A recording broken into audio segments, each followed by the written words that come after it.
Well, hello, DJ Earth SAFC here with the daily Sunderland news. I'm going to read something from the Wise Men Say page. This is about following the Stoke defeat as Sunderland's model the right way forward. With Sunderland suffering their biggest defeat for over a year and with the side seemingly in free fall, Graham Atkinson takes a look at the recruitment model and assesses how things are going. So on March the 4th, 2023, 4:50 p.m, this was the exact moment Sunderland's AFC recruitment model met cold, wet and reality. On an afternoon as miserable as the weather, the bruising defeat to Alex Neil's Stoke City was a perfect cyclone of a storm, wasn't it just? It was a match that whipped up all the club's current weaknesses, dropping them bedraggled onto the stadium with light pitch where at full time they were laid bare for supporters to angrily assess the damage. So, in these calmer post match moments, let's sort through the debris and try to make sense of what's happened. So, the first point, no fit number 9 to act as a focal point for majority of the season. Well, the point is no fit recognised defensive midfielder to protect the back four, and another point, a squad lacking in experience and a failure to continually address gaps leaving. Next point, a side too lightweight to consistently combat physicality, especially now opposition teams have sussed us out and it's easy to play without the ball and to be aggressive instead. And the final point, a team understandably naive and lacking that know-how to utilise a game management when opponents begin to build momentum. There's a model on your side, certainly. It's been in place for 2 years, but when you set out the consequences of it like that, it is it truly an effective one? For the avoidance of doubt, there is much to like about what the Black Cats current ownership group is trying to build here. One could write a fairly long list, maybe even longer than the one above. Indeed, much has been written and spoken about these positives within this parish. Yet, at a time when everything wrong with the club's approach begins to bite, and bite hard, it's only fair to scrutinise those apparent feelings, especially considering that they're not new. Instead, sadly, these issues are beginning to spin on repeat. But more on that later. The real frustration is that, even taking injuries into account, these concerns are continually born from Sunderland AFC's own making. So why not the best of both worlds?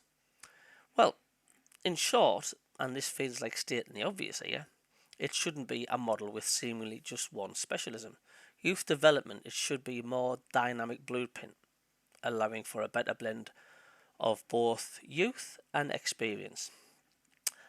After all, the average age of teams getting promoted are far older than our current youthful crop. As football and philosophy, it sticks too rigidly to such a narrow lane and leaves the club overly exposed in moments like we're seeing now.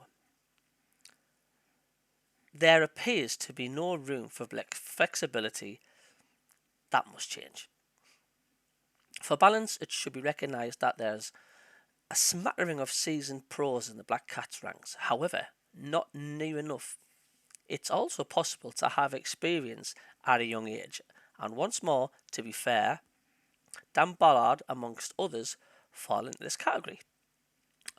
All in all, though, there are too few. But the real take-home point is that recently the average age of the lads starting 11 was around 21, and those who get promoted are about 27 to 28.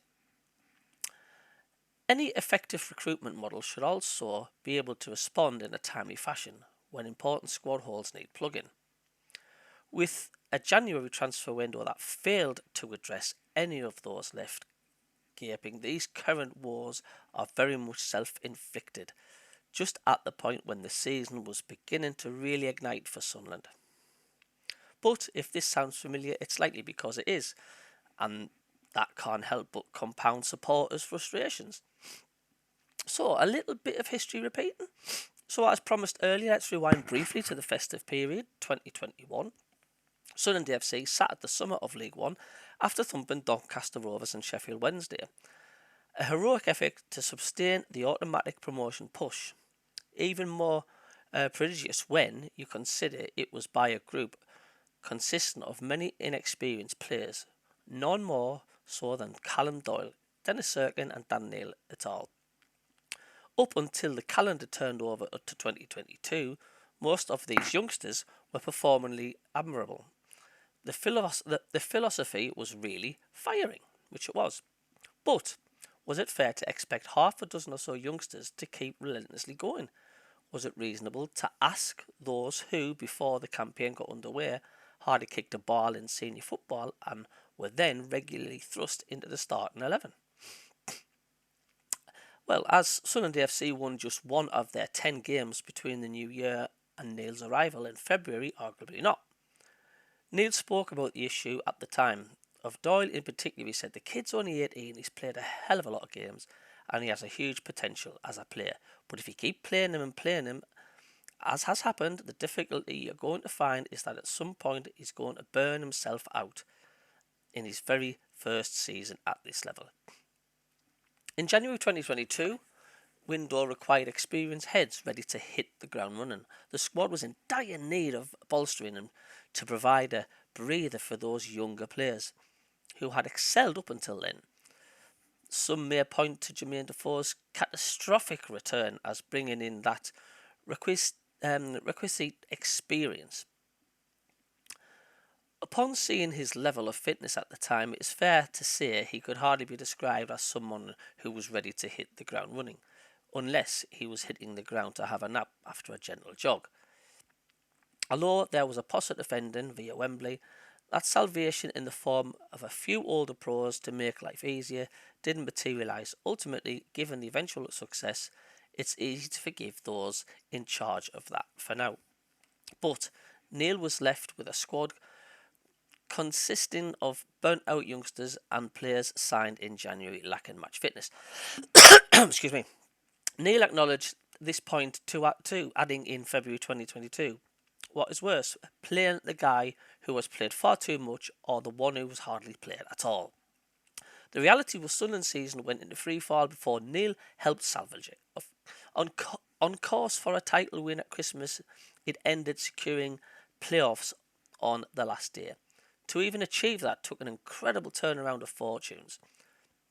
But because of the limited options in key positions, injuries mounting and experienced players moved on, young lads were flogged week in and week out.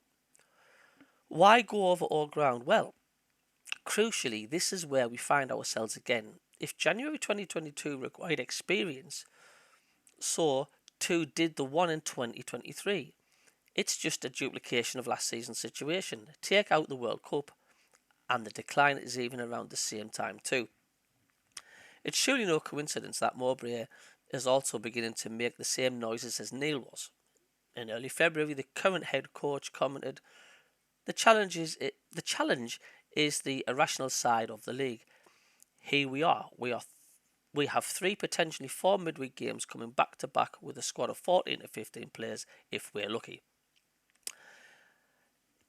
It's a massive ask to keep going to the well every 3 days, he added recently. I can see the players after the game and can barely move. They're absolutely knackered. They're exhausted with the effort that they're putting into the football matches. Sell. The recruitment team are superb at spotting young talent. Let's be clear about that. If that's the club's model, then it excels. Yet, if its so-called model is revealing itself to be anything in these last 5 transfer windows, is that it's more about assembling potential with a view.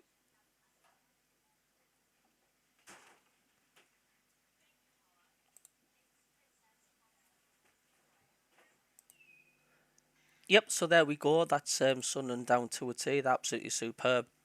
It's selling.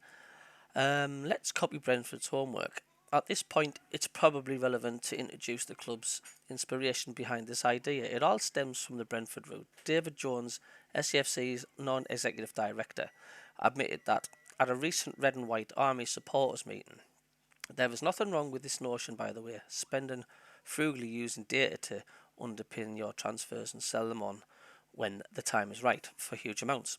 Certainly buying Neil Maupay, Ollie Watkins and Said Barama for a combined of 9.8 million and selling them for 77 million sounds admirable, because it is, as long as funds are reinvested back into the squad. Yet the Bees director of player recruitment, Lee Dykes, recognised the need for a blend of youth and experience within their own model, something which does not seem to resonate as deeply here on Wearside. Speaking about Brentford's arrival in the Premier League in 2021 and his summer transfer plans, Dyke said there was a collective understanding that we needed more experience and a lot of signings in 2019. We're not Brentford-like. Our reasoning was for that if you sell Konza and Meehan both for 12 million, that's all good. But it leaves you with two young players next to each other. If you stick an experienced player in between them, and Brentford were playing three at the back, you might to pay 4 million, but the other two will be sold for 15 million because they will improve. The team will concede fewer goals if you have 4 or 5 experienced players. Your other younger assets will rise in value because you will finish higher up the table and you become better. Sounds logical, doesn't it? With the January 2023 window now closed, did we bring in any experience to chime with Brentford's model just when it was needed? Most. Did we replace those few older pros who were out with long-term injuries? We know the answer, but for completeness, Joe Anderson hadn't played senior football prior to joining, neither had Pierre Ekwa. Isaac Lahaji had been frozen out at Lille, having not played for months. And Joe Gelhardt has sadly been thrown into the deep end, being asked to play a role he does not seem suited to or prepared for. Of the 4 signings brought in, none have thus far made any immediate impact, and upon seeing their profile, nor should it have been expected. So one of the handful of older heads was also moved out on loan. Perhaps Billy Wright wasn't contributing much on the pitch prior to departing, but leadership was crucial behind the scenes, and that voice is now lost. That's not to say these new signings can't achieve something in the future, and may yet still this season, but that's perhaps where for all the club future aspirational profit has come before short-term game. It offers little comfort when the season is yet again on the verge of freefall. So fair's fair. It's only fair to point out that Sunderland FC's current group have currently come up against tests during the campaign thus far and have nearly always found the answers. However, as we've seen before, it simply isn't right to expect such an inexperienced bunch of continually perform in such relentless fashion. It's also only fair to provide those players, and indeed Mowbray, with all the tools required to lift Sunderland FC as high as possible. To that end, the club haven't signed a permanent striker since Ross Stewart in January 2021. Despite crying out for a third in the summer, we somehow contrived to be in a situation where there is no fit number 9 available. Twice, would you believe, in the same season. Both injuries to the Scot were unlucky, of course. Of that there is no doubt. That said, in the summer, should have taught the club anything if was to not gamble on a lack of depth up front. Not again. This lesson hasn't been learned, and it's okay to say that it is damning, whilst also recognising other broader good work. Nuance is important in the overall debate. True, the players on the pitch will need to do some soul searching after Saturday's mauling, of course. Yet the above seeks to highlight they should not shoulder all the blame. Neither should Tony Mowbray, whose team selection in midfield caused some head scratching before the weekend's torrid 90 minutes, but otherwise been exemplary since joining.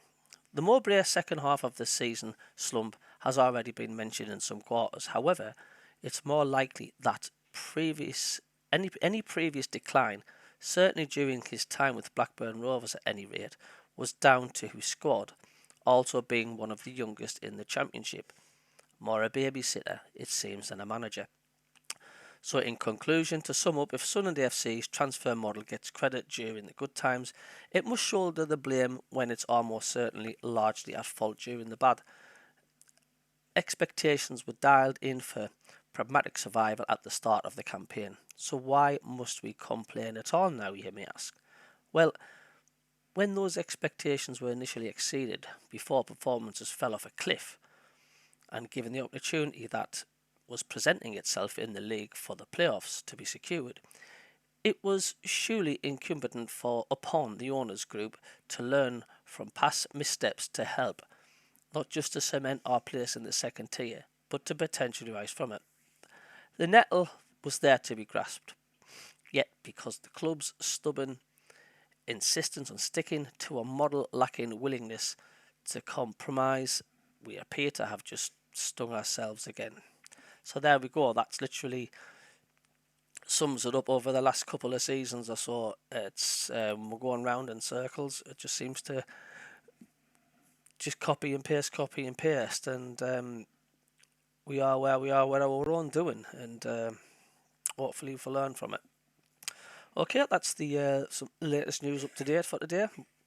Stay tuned. Don't forget to like, subscribe, and feel free to share your comments. See you later.